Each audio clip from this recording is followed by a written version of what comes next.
Hi there, and welcome to the ATS podcast with me, Will Brown, and John Soulsby, where we break down chunks of health and fitness information into bite-sized pieces, remove a bunch of the noise, and just leave what's relevant. Today we are on episode 19, and the topic and off-topic for today is a bit of a recap of Commonwealth Powerlifting Championships 2022 in Auckland, New Zealand. Yeah, so I mean, this one will probably mainly be you because I was not Yeah, there. But yeah, it sounded like it went really well, both from on all regards. yeah, everything went pretty well. I'm not someone who travels super frequently, so going literally, I think, as far as you can possibly go from Scotland in terms of geographical distance was pretty interesting. Yeah, I mean, Um, it can't be far off.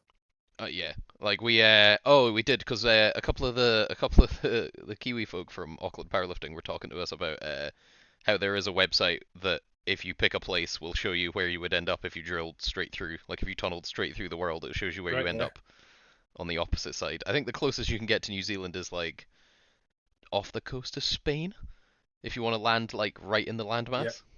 But yeah, I mean, pretty close TLDR, then. it's pretty far. Yeah, It was. I can't remember how long we took on the way there. I think we took 30 something hours door to door on the way there, and it was 45 on the way back. Correct. okay. Not yeah, not great. In terms of travel, holiday was pretty good. Schedule was pretty packed. So pretty much a full recap. We had arrived on the Friday, got to the hotel in city centre Auckland, dumped stuff because we were too early for check-in. Also, I guess from uh, post-COVID, loads of hospitality stuff in New Zealand is has been gutted. Like they have so little staff. Pretty much everywhere we went had uh like help wanted signs, staff needed signs. Pretty much every hotel was like, we're on limited staff, so you will pretty much only get your room changed if you ask for it. Otherwise, it'll happen every like few days. Yeah, I know that was a big thing in the UK. I don't know what the staffing's like now, um, but yeah, there was definitely a big issue because obviously everything was closed and so people went and find other work. hmm Um, so yeah, arrived, dumped stuff, wandered around Auckland City. It was really pretty. There's nothing amazing to do with the city. It's kind of just another city. It's very much what's the GCSE geography term again? It's very much a melting pot, not a mosaic. Like you don't Yeah, have distinct like ethnic locations within the city. It's not like there's a Chinatown or there's like yeah, a kind of any kind of other ethnic suburbs like Indian suburbs or anywhere that's majority X people. It's just all jammed into one big thing. yeah. Like it was not surprising to have a taqueria right next to a sushi bar, and both of them be delicious. So that was pretty dope. The food was pretty good. I was gonna say that's pretty good. You don't have to go far. No, no, not at all. It was just really hard to find stuff because it could just be anywhere. Yeah. Um, Day after we arrived was Hobbiton and Waitomo, which was great. That was like an all day get on a bus, go to Hobbiton, live the best Lord of the Rings life. I was gonna say I was so jealous of It was really cool. It was really dope the fact that it's like a full installation. That farmer guy who owns that land has essentially made a mint. Like he is quids in. that. Yeah. He never has to really try ever again. He can just coast on. I mean, current none of his kids do either. That's true. Yeah, they probably don't. Um, so did They're that. all Australian. Waitomo was pretty dope. Glowworm caves. Apparently, glowworms only exist in two countries on Earth, and it's New Zealand and Australia. It's pretty funky. Really? That is cool. Did Yeah, not know that. they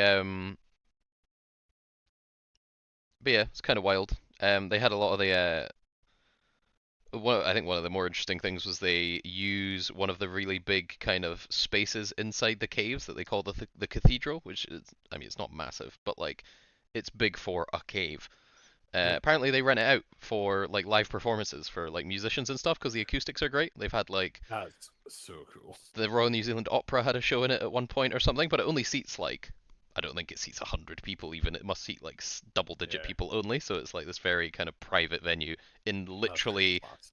you're like 40 meters underground in a Yeah, limestone cave. I was like, that'd be a pretty dope place to see music. yeah.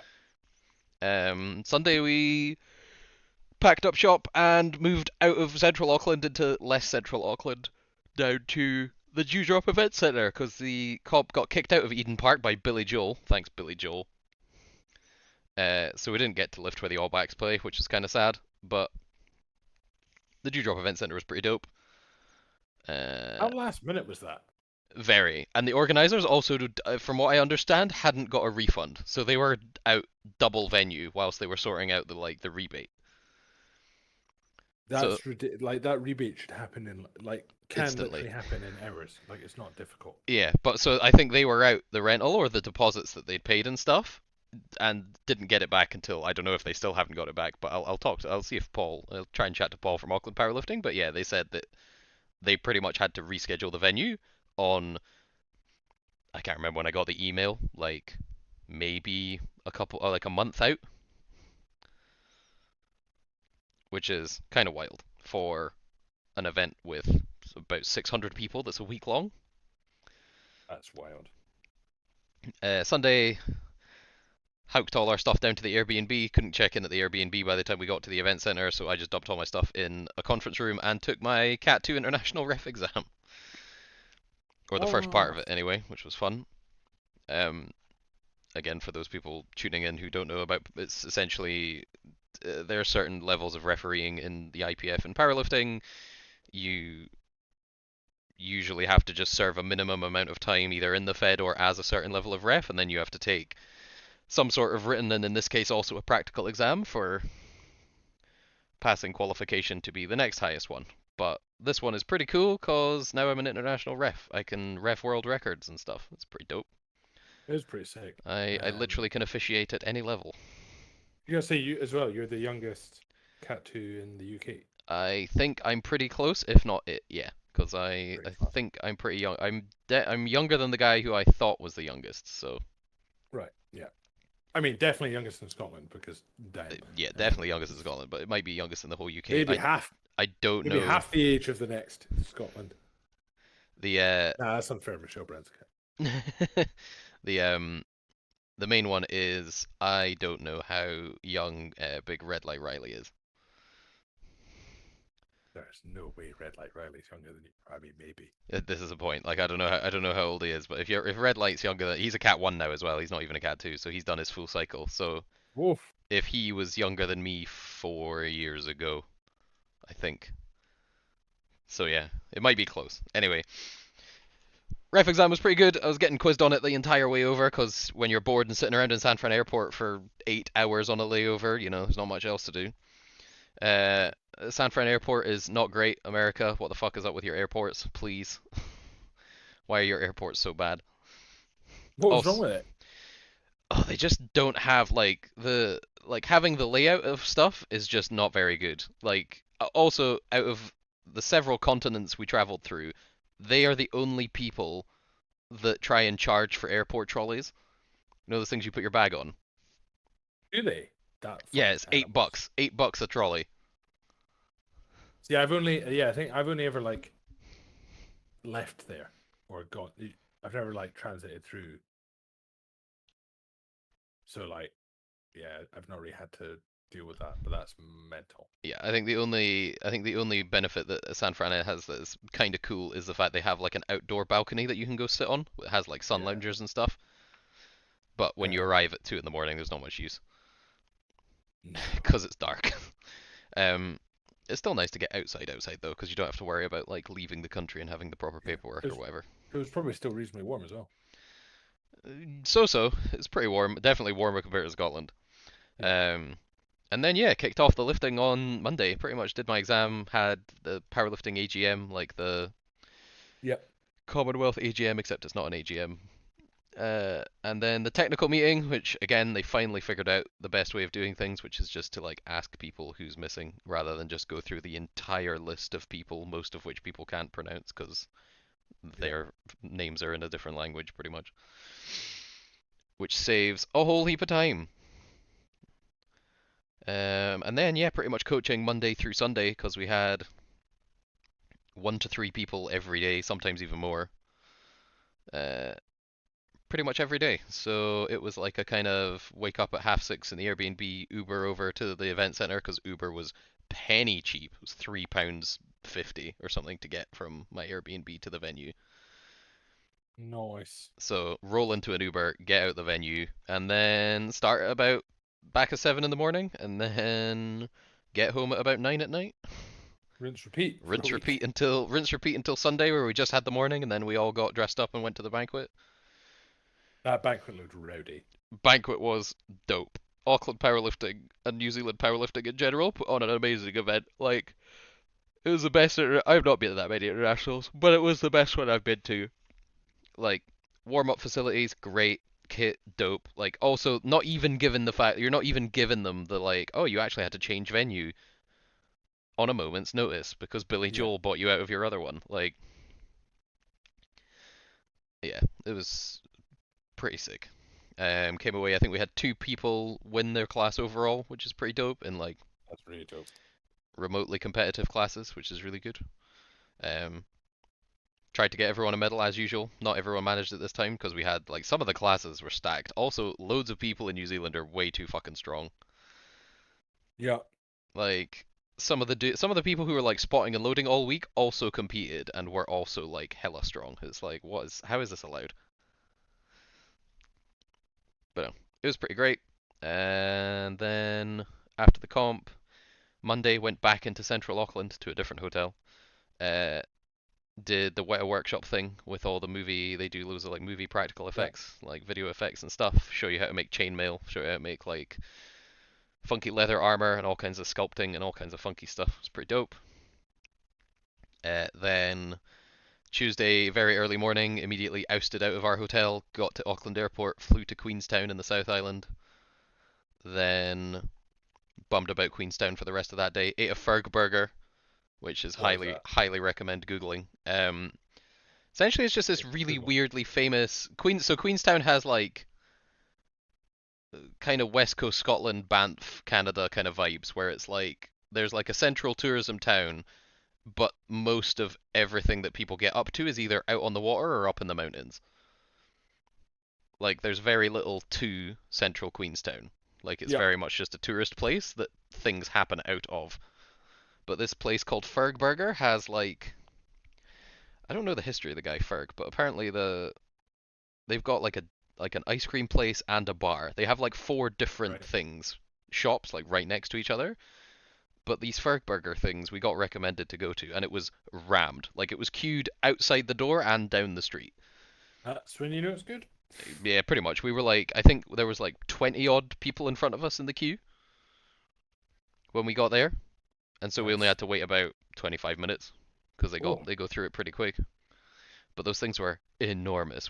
Also were like, oh, I'll get a thick shake as well. Didn't realize the size of the burger, and then was literally so full. And then we were like, we have to go to the gondola that takes you up the mountain, otherwise we're not going to get to do it another day. Yeah. But trying to walk up a very steep hill with that kind of food, baby, was difficult. Was hard work. Oh yeah, rough. Um, Second day in Queenstown went on a craft beer tour, which turned out to just be us and the tour guide, who was a local. So it was literally just us Amazing. getting pished and eating pizza and getting driven around by someone for about 30 odd pound a head. I was like, this is brilliant. That's Especially, class. oh yeah, especially when you get like 15, you got like, yeah, 3 boards of 5 tasters that are like quarter pints, I guess. Yeah. So you get a decent amount of booze. Claire even drank some. I was quite amazed. Claire drinking beer Oh. is reasonably unheard Yeah. of. However, the ginger beer thing that they do is pretty great. The ginger beer mixed with bevy. I was like, this is. I can see why this guy can't make enough of this stuff. Um, Tour guide gave me shit about my fantasy football opinions because he also happens to play fantasy football, so that was fun. Literally traveled as far away from my pals as I can physically be and still getting fucking rinsed about fantasy football takes. That's good. Well, we'll see this weekend who's going to take the L, who's going to take the overall victory. I know we will. I'm in the final. I'm in the final, and I'm really, really trying my damnness to kind of bet on the right horse and get an absolute big game out of somebody to win it because I need it. Um, I'm just trying. I'm actually, do you know what? I don't even care. I'm not last. that's about true. You're not in the toilet bowl, so you're fine. I've literally been last all year, Yep. and then won the matchup. That's what it's about. You're Turning against. up in December. Yeah, and you're against Bongo this week as well. I know the family off the family bowl. Yeah, the family bowl. Then then second last day in Auckland, or second last day in Queenstown, or actually last real day was go to Milford Sound, which is like one of the natural wonders of the world. I don't know if it's listed as an official fucking eighth wonder of the world. Whoever decides that anymore. Um, it was really cool. It was this big kind of, what is it? Yeah, it's like a big kind of fjord. I don't think it's actually a sound. I think it's actually meant to be called a fjord, but it was given its name before they were even aware of the idea of a fjord. Right. Yeah. Yeah, it's a big inlet fjord from the Tasmanian Sea. Really green, loads of waterfalls, enormous cliffs, like sheer cliff sides, penguins, seals, dolphins, all kinds of funky shit going on. Really cool. From where we were staying, it was 5.5 hours on a bus each way, so 11 hours of busing it. And then you get a few hours on the boat, like cruising around, like looking at stuff. But someone on our bus decided that their 2 kids under 6 were definitely cool to sit on an 11-hour fucking bus trip. Yeah, I was about to say I heard you had some really fun bus companions. Oh, it's just like honestly, like yeah. Me and Americans traveling do not get on. I was 3 for 3 on the holiday with not getting on with people from America who I was traveling with / near. The main character energy is just too high, man. Like you're not the most important on the bus, important person on the bus. Like just get in the bin. Well, they might be. They're really not though. The big moment was when we were like we were waiting on our way out there. We were in San Francisco airport and our flight was delayed because I don't know if our flight was delayed or if it was delayed. We were just waiting and everyone there had essentially had the same plan of stay up until this flight because you're doing 12 hours both ways or both legs and you always arrive in the morning, but if you stay up the first half and then go to sleep on the last half, you kind of get a regular like I've slept and it's the start of the day kind of vibe. Yeah. And Northern Ireland were on a lot of Northern Ireland were on the same flight as us from San Fran, and they just kept calling these same 3 guys or people to get on this plane that was going to Haneda in Japan, I think, or Haneda. And every like 2 minutes, it would just be like bing, bing, bing. Oh, can so and so, and to the point where we were all just repeating in like the kind of semi-sleep delirium of waiting to get on this plane so everyone could just get unconscious. Everyone was just droning the same names of these 3 people, and they must have announced it about 6 times. And we were like, just give up, like they're not there. Yeah. And then right at the last minute, 3 folk just just come running past to get on the plane. I was like, how is this taking you so long? That's wild. Like, how have you not heard any of these other announcements? Like maybe they've just been in traffic or whatever, or like thingy getting through security, but I was like, Jesus. You'd think you'd say something though. You'd think, but like fucking hell. It was a miracle they got on that plane. Anyway, after the very annoying bus from to and from Milford Sound was fantastic. It's genuinely like some of the fucking coolest landscapes I've ever seen in person. We hopped on our flight from Queenstown got cancelled, so we had to take an earlier one, so we were like up for a 6 a.m. flight. Got a cheeky cab lift with some guy who thought COVID was a hoax, and then flew to Auckland, and then had a big layover and started we were on the old 45 hours door to door to get back from Commies, and it was gross. I am only just over the jet lag. Yeah, it's pretty rough, isn't And it? it was like 2 weeks ago. Well, I was going to say, I say it's pretty rough. 8 hours from San Fran was pretty rough, so I don't know what it's like from New Zealand. But it's like from the Why We Sleep look, it's like he talks about jet lag obviously at some point. It's like you can get an hour a day back. You're like, that's wild. So obviously, like it's like, yeah, you say 2 weeks ago, Is it 12 hours out? 11? Yeah, it's a Something 12-hour like that. time difference. Yeah. So like, yeah, that would be 2 weeks. It makes sense. I mean, it felt like that. I genuinely thought I was like, I'll just stay up, like I'll just caffeinate, blah blah blah blah. Literally went from kind of feeling a bit sleepy to just unconscious with absolutely Yeah, no willpower in the middle at all. I just yeah. was properly just collapsing at certain times. I was like, this is I ridiculous. definitely think like that's an okay strategy for like New York, like 5 hour difference kind of thing. Yeah. But anything more than that, like I've tried that from San Fran, just doesn't. I felt bad for some like one of the folk we were coaching out there. Sam had exams. Like she was coming back from New Zealand to sit exams, like No. not too far out. She actually did some online while she was there, Right. but I was like, that would be wild. Yeah, that's pretty You wild. better hope you get the right kind of time for your exams. Yeah. But yeah, that's the commies recap, and we will peace out and get on to the next episode. Yeah.